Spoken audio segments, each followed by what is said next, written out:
Good evening, everyone. Is the state ready to proceed? Yes, Your Honor. Is the defendant ready to proceed? Yes, Your Honor. Sorry, it took me a little bit longer than anticipated, but there was a lot of information to consider. Let me just start by saying that, as multiple people have observed, this is a particularly difficult case because there's really nothing that the court can do that's capable of fixing the harm that has been caused to the victims in this case. So that being said, I've got to start with the law. I'm bound by the law, and the law gives me a guideline for how to analyze an appropriate sentence in this case. So I want to start with the Camacho case. It's really the first thing I need to address is whether or not the court's going to depart from the minimum in this case, which is 222 months, or approximately 18 and a half years in the Florida State Prison as a minimum. The Camacho case, as Mr. Fitzgibbons pointed out and argued, lays out really a three-factor test. Is there a valid legal basis for departure? Is there competent substantial evidence that the facts support an application? Or do the facts apply to the departure basis that is being asserted? To both of those questions, I answer those yes. There is a valid legal basis for departure, and there is competent substantial evidence that would support a departure. And really, I'd find that as to all of the departure bases argued, with the exception of the disparity argument. I'll just comment on that one for a moment. The defendant has argued that an available basis for departure is the disparity between the guidelines and the sentence that Mr. Barano got. I don't agree with that. I agree that disparity could potentially be an available legal basis for departure. But in this case, I don't think it applies because I do think that there are important substantive differences between the facts as applied to Mr. Barano and the facts as applied to Mr. Heyrin. The state's put those on the record. I won't elaborate on it too much other than to say I think that the difference, the age of majority for Mr. Heyrin is one of those.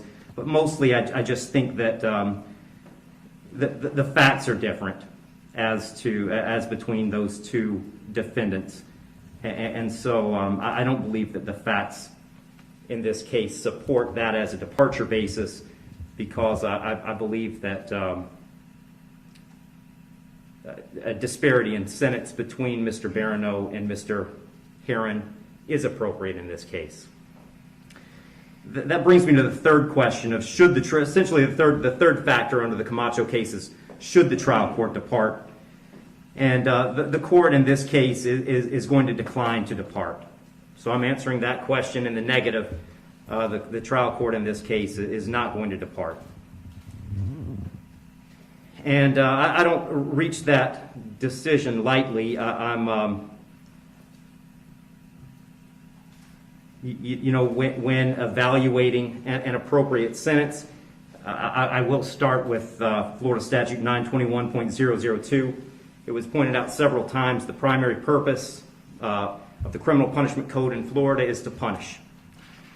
And I've got to take into account the severity of the primary offense and the circumstances surrounding the primary offense. When I take into account circumstances and severity, a lot of what I'm taking into account really when I sentence is intent and harm. And in this case, there wasn't any evidence, and nor does the court believe that there was any specific intent to do harm, in this case to the victims. But there was intent to drive at an egregious speed, 102 miles an hour, regardless of the consequences and regardless of of who that ended up harming.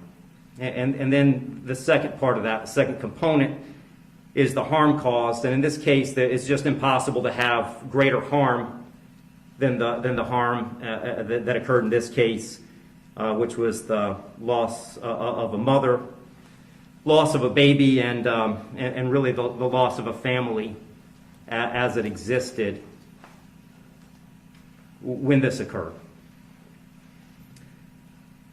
I did consider, I also want to make a record, I did consider sentencing Mr. Heirin as a youthful offender, but for the same reasons that I'm discussing, I didn't think sentencing him as a youthful offender was appropriate. I agree that youthful offender was something that the court could have done. I did consider it. I carefully considered it.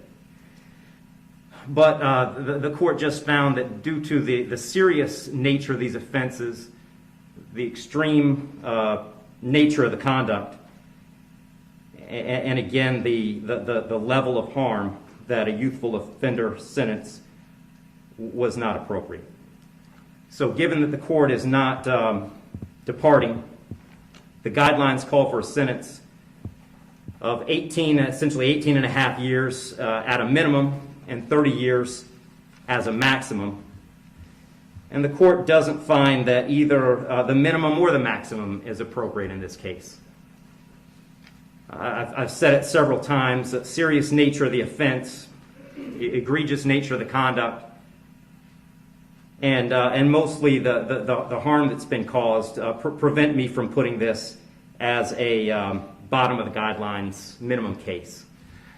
But the departure bases argued by the defendant did provide some reason not to put it at the top of the maximum. And specifically, the court did take into account that the defendant's 18, certainly responsible for his actions, and he's being held accountable for his actions.